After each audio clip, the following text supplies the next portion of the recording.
আজকে আমরা দেখব 2024 সালের দ্বিতীয় পর্যায়ক্রমিক মূল্যায়নের প্রশ্নপত্র তৃতীয় শ্রেণী গণিত, যেখানে পূর্ণমান 20, সময় রয়েছে 40 মিনিট।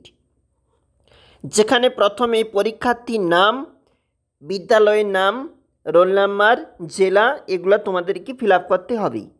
এরপরে চলে যাব নিচে রয়েছে যেখানে প্রশ্নপত্র। ঠিক উত্তরে টিক চিহ্ন দাও। 1 গুণ 5 ভাগশেষ ভাজকের চেয়ে উত্তর হবে ছোট। 100 টাকায় 10 টাকার নোট 10টি।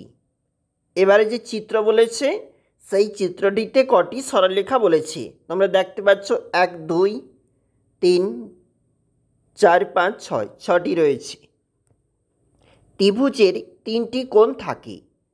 15/5 এক্ষেত্রে ভাজ্য কত বলেছে, তাহলে ভাজ্য এখানে 15। নিচে জোড় সংখ্যাটিতে টিক চিহ্ন, বিজোড় সংখ্যাটিতে ক্রস চিহ্ন দাও।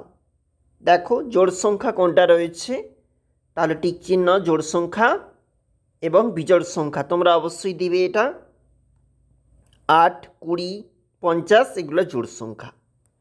পরের প্রশ্ন দেখো কি বলেছে, নিচের প্রশ্নগুলির মধ্য থেকে 3 দিয়ে বিভাজ্য সংখ্যাগুলির পাশে খোপে লেখো যেগুলো 3 দিয়ে ভাগ যাবে বলেছে, অর্থাৎ ভাগ।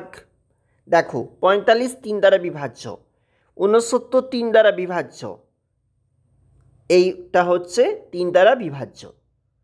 তারপর দেখো কি বলেছে, নিচের অঙ্কগুলি নির্দেশ অনুসারে লেখো। একটা গুণ রয়েছে, তোমরা এখানে গুণটা করবে এবং ডান পাশে 125কে 5 দিয়ে ভাগ রয়েছে, মানে এটা ভাগ হবে তাহলে 25, 5 125, 25 হবে উত্তর। 2 নম্বর পেজটাতে যাচ্ছি।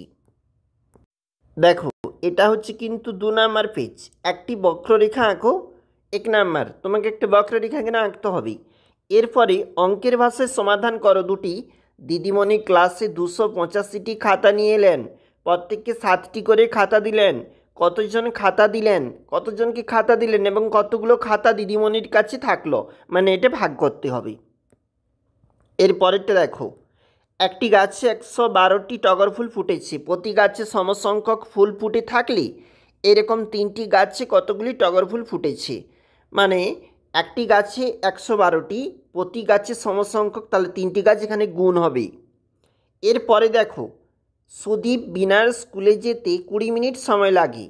সুদীপ ও বিনার সকাল 6টা 15 মিনিটে রওনা দিল, তাহলে যেতে কত সময় লাগলো, এখানে যোগ রয়েছে, তোমরা করবে। আমরা এখন দেখছিলাম তৃতীয় শ্রেণী গণিতের প্রশ্ন, সেকেন্ড ইউনিট।